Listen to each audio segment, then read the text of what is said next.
The following program is brought to you by Rogers Anyplace TV. Enjoy exclusive content for free. Visit RogersAnyplaceTV.com.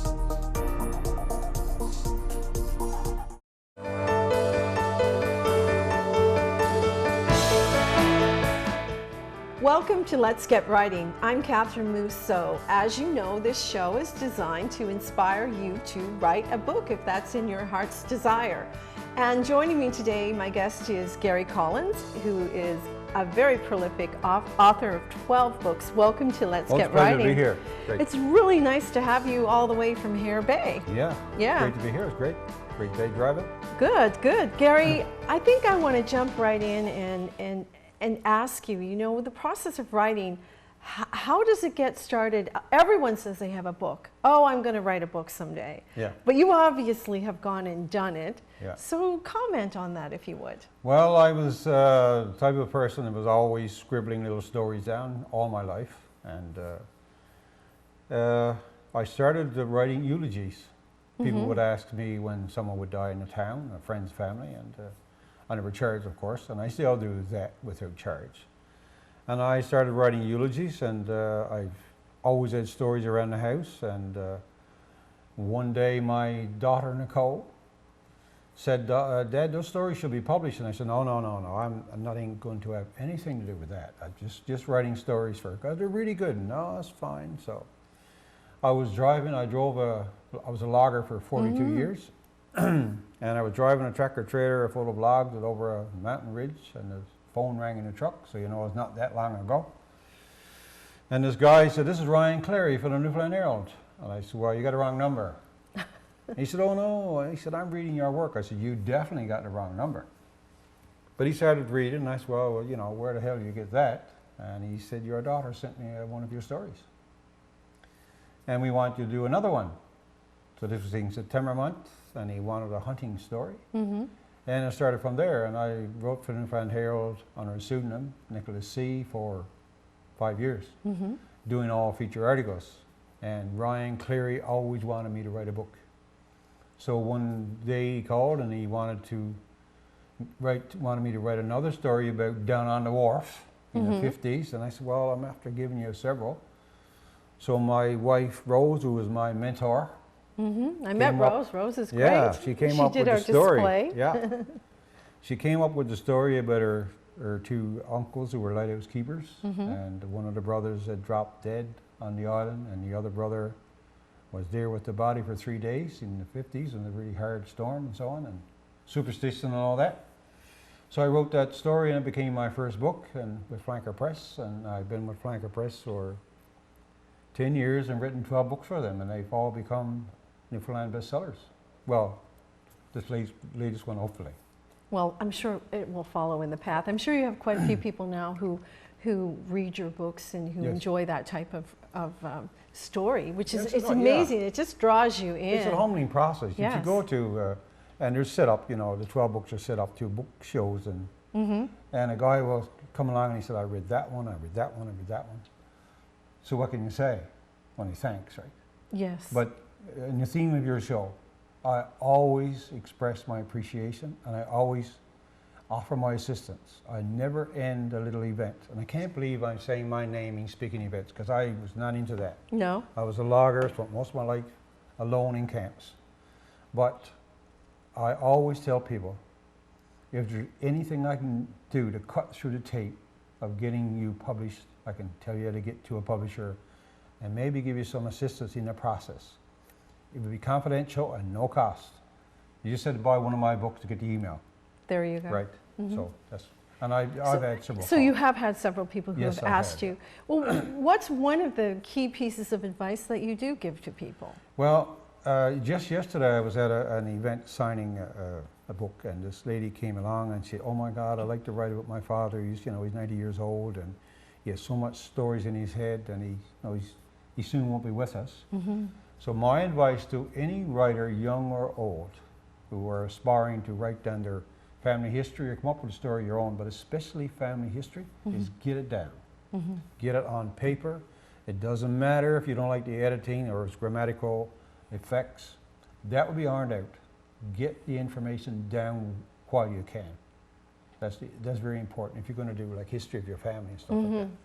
But if you're, and I go to schools, high schools and things, and because one of my books, A Day on the Ridge, is in the grade 12 curriculum for studies. And I've been invited to the classes, and I tell the same with the young people, if you want to write, doesn't matter if it's fantasy. Fantasy are the best books. Very popular. Best shows on in the world today, as we can see. Just write it. And people will say to me, well, I can't write like you.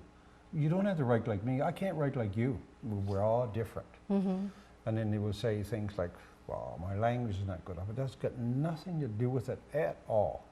It's just write down what you know, what you're feeling, and get it on paper. And if you can't, somebody will iron it out for you if you can't, right? Well, that's the job of editors. That's the job of editors, exactly. It is. And I don't think there's an author out there who hasn't worked with a good editor. I mean, it's part of the process. You don't think they're good sometimes. Pierre Burton well, said, if they make you work and rewrite. They make you look good. They do. Pierre Burton said he thought every word that dripped from his pen was pure gold until my damn editor got a hold of it, right? Yeah. But editors know what they're doing. They're like the construction workers. They know from the basement to the roof how to do it. And sometimes just in the story, and it's got to be changed. That's interesting how you say the basement to the roof, because there is a process. Oh, absolutely. And writers all can have different processes. There are people who say they write by the seat of their pants. There are people who follow very much of a structure. What kind are you? A bit different, I think. I know authors who write the ending first. And I know many authors who do outlines and drafts, and I don't do anything like that at all. I'm a bit weird. But whatever goes to my editor, Jerry Cranford of Flanker Press, is right from my, I can't say pen now because it's right from the computer. I write as I go. Of course, I go back and create. But my first editor is my wife, Rose. She will read it. I'll do 1,000 words or so. And I'm not so sure, but it's pretty good to me. And I will ask her to read it. And by the way, I write with music in the background. Has to be. It could be. What is it? What kind of music? Well, I'm similar too. Buddy Watson and the other fellows, or Andre Bocelli. But I had to have music. Whereas Rose cannot edit with the music on. But so it's just a thing. So Rose will read it and she'll say, it's good, but do you think you should have did this? Or I don't agree with that, right? So then I'll go back and change that again. Not to please her, because it's good criticism, and you got to have it. You got to have it. Yeah. Well, I think people talk about, if you read Stephen King's book on writing, he talks about. I've got it. Yes. Yeah, I think it's a great book actually. But he talks about you have your first readers, or you have a group of people that you share it with before. And Rose is obviously your person. Well, anybody who's listening and you like to write things, it doesn't matter. It doesn't have to be a novel. You just want to write things for your own personal discipline. And if your family, 5 or 6 different members of your family, that's a good gauge, I mean, we're all the same, And we all got members in our family that won't be biased because you're father, brother, or sister. They will read it. I mean, I have children who will tell me, Dad, I don't like what you did there. That's not, it's good, Dad, but like their mother. But I don't think you should have done that. So that gets you thinking. Yeah, it gets you thinking. So anybody, you're writing, if you're not embarrassed, some people are embarrassed to share their work. Right? I think that's something when people initially start out is particularly hard to share your work, because you put so much into it and you think, oh, I don't want someone to tell me that they don't like it or it's no good. But the process is so much more than that. Yeah, well, the common thing too is that you don't think it's good enough. I mean, you doubt yourself like I did. I mean, I had. Did you? Pages and pages scattered around. In logging camps, the boys would play cards as we had a lamp lit on the table, and I'd be up in my bunk scribbling. For no reason at all, just, I got this thing about geography, and by geography I mean the world around me. For example, and I have this thing in my head, and I thought everybody had it. If I'm describing something, if I see something out the window, it will happen when I drive it today. All the time, I'm writing words of description in my head, and I thought everybody was like it. But apparently they're not.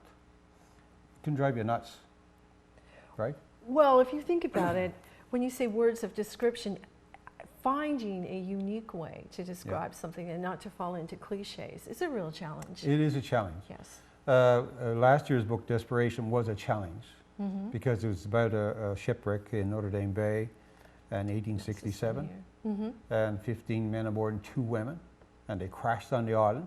They survived, 13 of them survived the wreck, and they all got up on the island with no food or water, and they starved to death. And we know they reverted to cannibalism to stay alive because there were 2 journals kept in the jackets of 2 of the men. And one of the last entries was on Christmas Eve, 1867. And he wrote to his daughter and he said, "My darling Margaret, it's Christmas Eve. Oh, I wish I could buy the cheery fire, but I cannot make it. I don't know if I can write more. And I fear you will not get my body as they intend to eat me." So we know it was cannibalism. I'll get back to what we just talked about. Describe cannibalism so it's not revolting. So I tried. It wasn't revolting. It was like the book says, it was an act of desperation, survival. Well, you never know what you're going to do until you're in the shoes and in that situation. No one really knows. You Exactly can say what I this, said. you can say that, You can think what you like, but you got to be there. but when it comes down and you want a piece of chicken, you know, you're going to do something, right? Yeah. Yeah. So that would be challenging to take a topic like that. Yeah, it was challenging. And my editor and I, we talked with Jerry and I talked about how to approach this.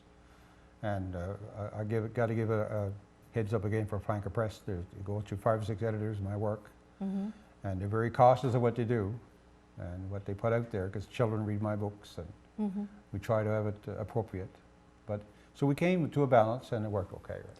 So Gary, what's your discipline when you're writing? You say you use music. I think that's a common thing with many writers. Right, many writers do, yeah. Do you have a regular schedule? I can't write in the middle of the day. Usually early in the morning, but especially late at night, like late at night, midnight or something like that. Is my preferred time, and I could have a drink of Scotch whiskey or something like that. I won't add 4, but I'll add 1 nice drink of Scotch whiskey, and kind of mellows me out. And then I'll play the nice music, which I don't hear. But if you turn it off, I'll miss it. Right? Yeah, so exactly. it's like that. It's the weirdest thing. Yeah. And when I was writing Left to Die, which is my version of the book Death on the Ice by Cassie Brown, was Newfoundland's first queen of writing as far as I'm concerned. But where I write, there's a huge patio door and a patio. And it was 11 o'clock at night, and I took off my shirt and went outside. And I got so cold I damn near froze.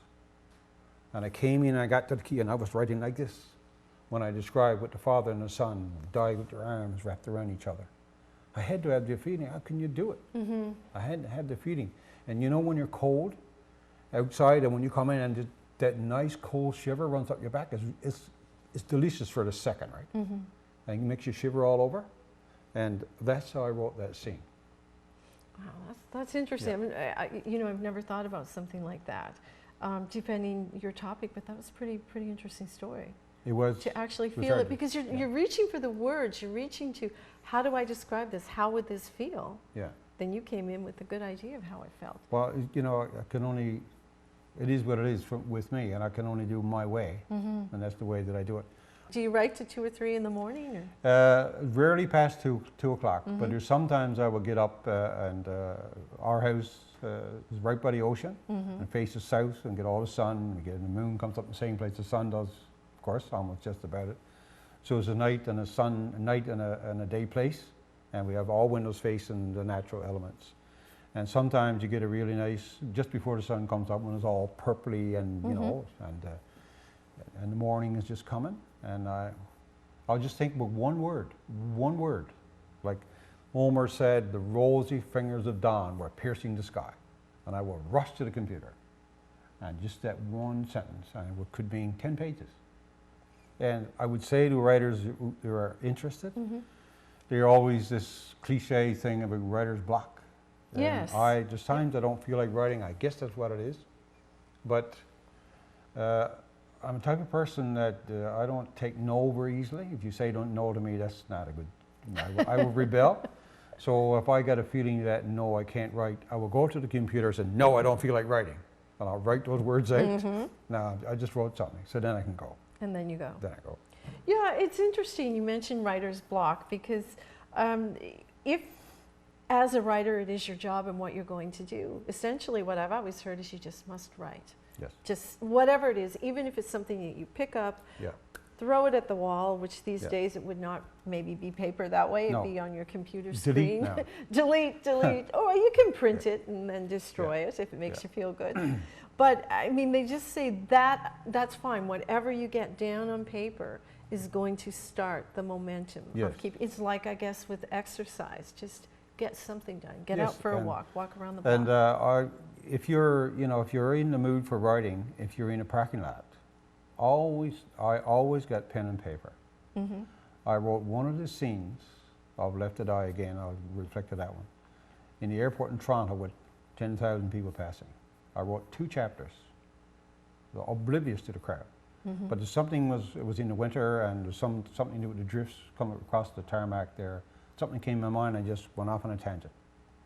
And I edited it many times after, of course, but it was in my mind then. So Mhm. you had to get it down then. When inspiration strikes. When it strikes, get it Yeah. down, right?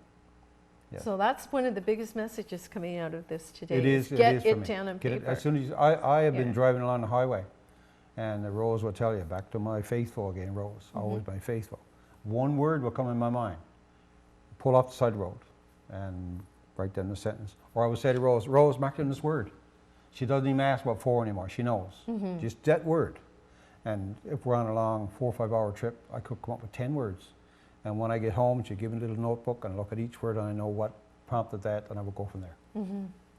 So, like you just said, whenever it comes in your mind, one word or 10,000, get it down. Get it down. Get it down. all the Yeah. time. And do you set a certain amount a day that you like to write? Do you have a goal in your mind, or you just let it flow? It is what I it don't have is? any goals. As per writing, I try to do some writing every day, some little things to hone your skills. You're only as good as your tools. So I found, like, sometimes we've done some vacations and things like that, and you're away from it, and when you come back, here's this blank screen. Oh my God, it's like the first book. I have an idea. This is my 12th book, and I'm already starting a new one for next year. And I can't tell you what it is yet. Oh, well, that's But okay. it's a similar thing. But so I send the manuscript off for the last biotic. So and after 3 weeks or a month, I started this new one. And what am I going to? Here I am. There's the blank screen. And I told a writer one time, a young writer who interviewed me.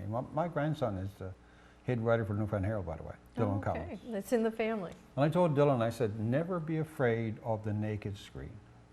Don't let it intimidate you. And I looked at that screen, not to this. And I marked down something pertaining to what I was going to do, and that brought something else to my mind, and all of a sudden, you're away.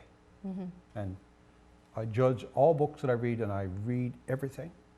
I can get from the classics, most of which I don't understand. I read it for discipline, like Shakespeare and Homer and all that kind of stuff.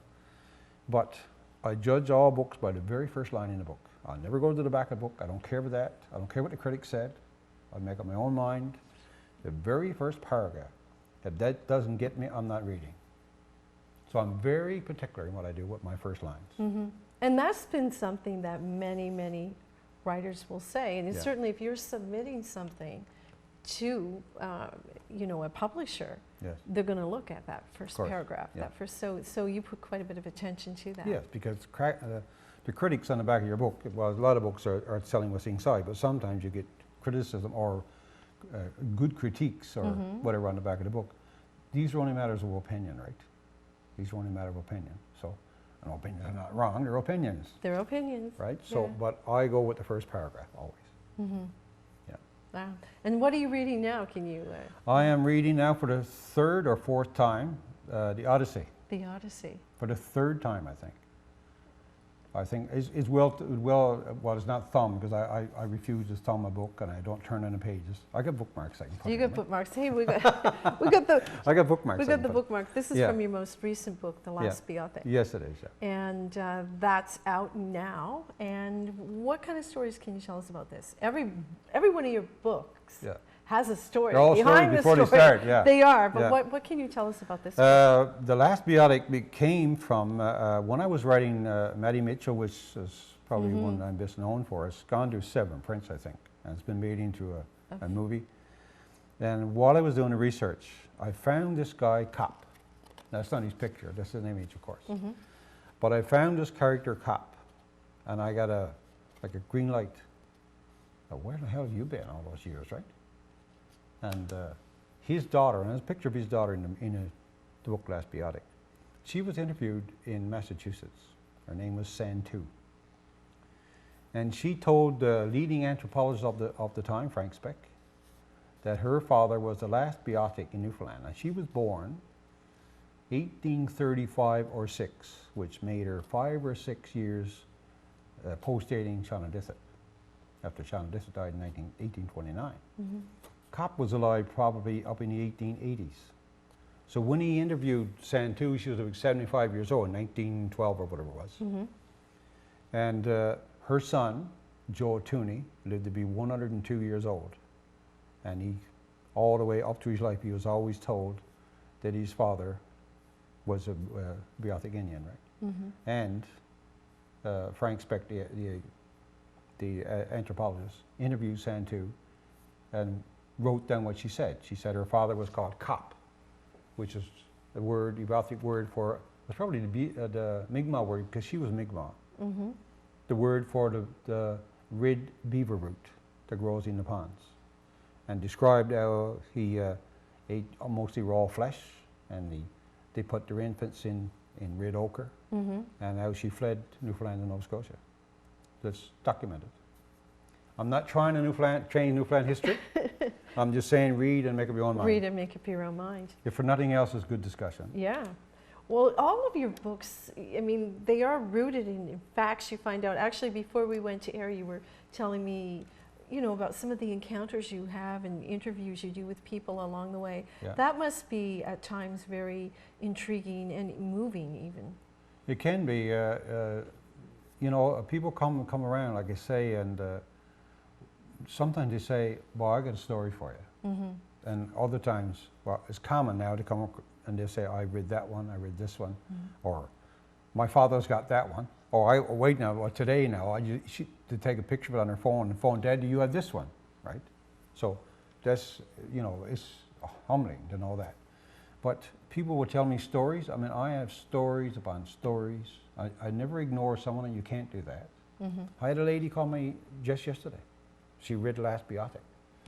And she said they had verbal evidence, you can't back it up, there's nothing written down, that her grandfather was a trapper on the Ganda River and had an encounter with 7 biotic Indians in the 1860s. So, yeah. So there you go. There you go. Well, that book is going to stir up some thoughts. I would say. I would say so. I'm prepared for the questions from the historians, rather better well read than I am, but there it is. Well, there it is. So how do you feel about how things have changed since when you first published, there were no ebooks? No. No. No. How do you feel about the whole ebook thing? I think one of my books, Where Eagles Lie Fallen, was probably the first, if not one of the very first ebooks. Blanca Press are very progressive. So ebooks, for me, I want a book in my hand. Everybody says that. But if you're on a plane and, you know, if you're gone for extended vacation, you're not going to take 12 books. If you're an avid reader, you can read a book a day. There was a time when you had to. I've That's done right. it. Well, there was a time when you could smoke on a plane too. Yeah, there you go. So anyway, yeah, but the ebooks, I don't think is taking storm like everybody thought it was going to. But I appreciate, I mean, I have a family that's modern, and if they go all the way and they got 10 suitcases, one little device that can take 20 books is fine. I have no problem with it. Plus, it's better for sales. You get double the price, double the royalty. Oh, do you want Yeah, you do, ebooks? yeah. Now, Yeah, that's you do. something I didn't know. Yeah, you do. Well, I don't know if it's double, but it's better. It's more. It's more royalty on an ebook. Yeah. Well, there's no distribution. There's That's true. no packaging. There's no That's shipping. true. So Yeah. Yeah. So there you go. I got no problem with it.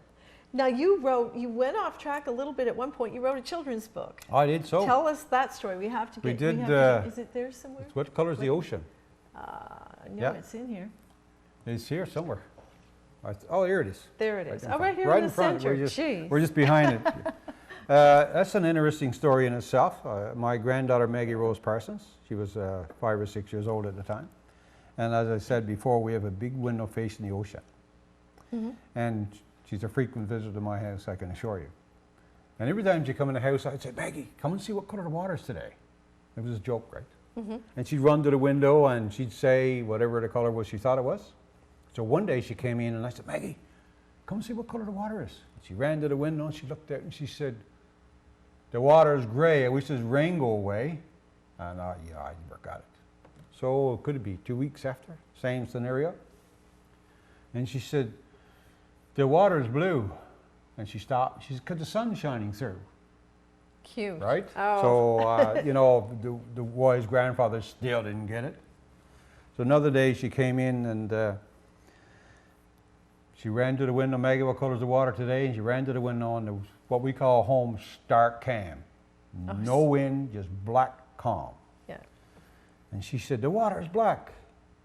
And I looked down at her and I said, well, why is that? She stopped for a moment and she said, because there's no wind on his back. Wow. I think she may be Wow. very gifted. So here you go. And there you have that. So book. so then I put in the white one. But so now I picked up the guitar and I put some tune. I played guitar, fooled around with that. And my daughter, eldest daughter, Robin, when she heard it, she said, Dad, it was like turning a page. The question, what color is the ocean today? And then the answer. So I went to Flanker Press and, well, you know, I don't know about storybooks from you, children's books from you. And I said, well, we're in a hotel. And I said, what, the hotel room? I played the guitar. Oh, no, music. I said, I'm just going to run it by them. So I ran it by my 2 publishers, Margot and Gary. Then I sang the song and, yep, we're going to do her. So now it's just, you know, it's gone to, it's used in school and it's gone to several reprints. It's won an award in Nova Scotia, and all due to my granddaughter Maggie Rose. Wonderful. Well, Gary, this has been fabulous to sit down and talk to you, and I can't believe we're out of time because there's so many more things. And I want to mention that you just got the very best book award from the Miramichi Reader for Desperation. Yes, it is. And we're out of time. But thank you so much. I hope Pleasure. you'll come in again. I will, no problem. Thank you. Merry Christmas. Merry Christmas.